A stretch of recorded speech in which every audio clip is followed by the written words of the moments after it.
La parole est à Madame Dominique Nachury. Merci, Monsieur le Président.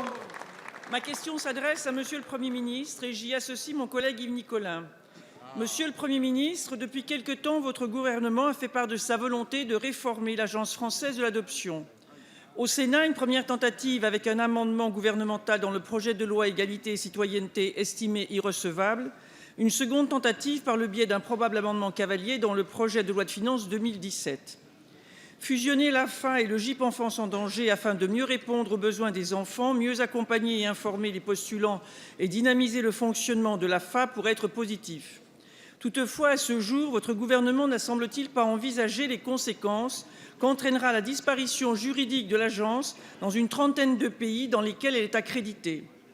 Toutes les procédures d'adoption internationale auxquelles l'AFA est partie seront suspendues, voire annulées, quel que soit leur état d'avancement, personne ne pouvant actuellement préjuger de la réaction souveraine de chacun de ces pays.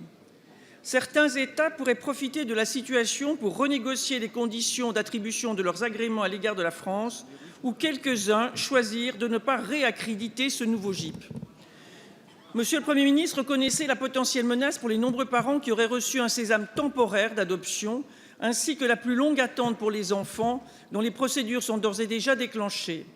Des centaines d'enfants vont rester des semaines, des mois ou des années supplémentaires dans ces institutions, alors qu'ils ont été préparés pour certains d'entre eux à l'adoption.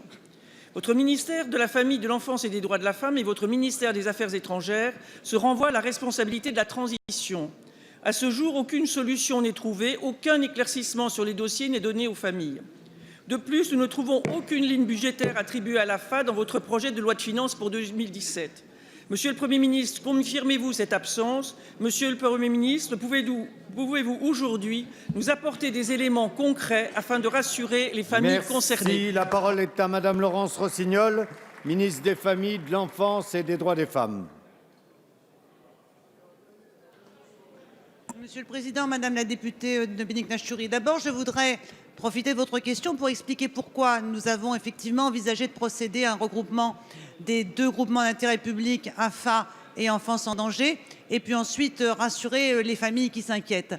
La réforme s'inscrit dans un contexte de baisse constante des adoptions internationales, puisque en 2009, il y avait 3 271 enfants adoptés à l'international. Il n'y en a plus que 815 en 2015. Mais plus grave encore du point de vue de l'AFA, c'est qu'en 2015, simplement 200 adoptions ont été faites par l'AFA. Les autres se sont faites par des organismes privés agréés.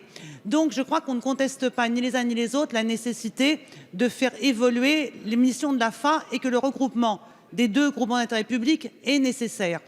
Pour autant, dans le cadre du regroupement, aucune des missions de l'AFA ne sera modifiée. L'AFA comportera toujours les mêmes missions. Le sujet, et vous l'avez évoqué, est celui des procédures en cours aujourd'hui. Je fais quelques petites précisions par rapport à ce que vous avez dit. Certains pays n'ont pas besoin d'un regroupement entre le GIPED et l'AFA pour rediscuter en permanence les agréments qui ont été donnés et en permanence aussi, vous savez que les adoptions internationales sont des sujets de diplomatie également. Pour autant, conscient de cela, nous ne ferons rien qui pourrait inquiéter davantage les familles et mettre en cause les procédures en cours. De toute façon, pour être très clair, nous n'avons pas de véhicule législatif qui nous permette, dans un temps rapproché, de procéder à la fusion entre les deux organismes. Pour autant, ce n'est pas un service à rendre à l'adoption internationale que de laisser les choses en l'état et de ne pas procéder à ce regroupement. Demain ou après-demain, il faudra néanmoins le faire. Merci.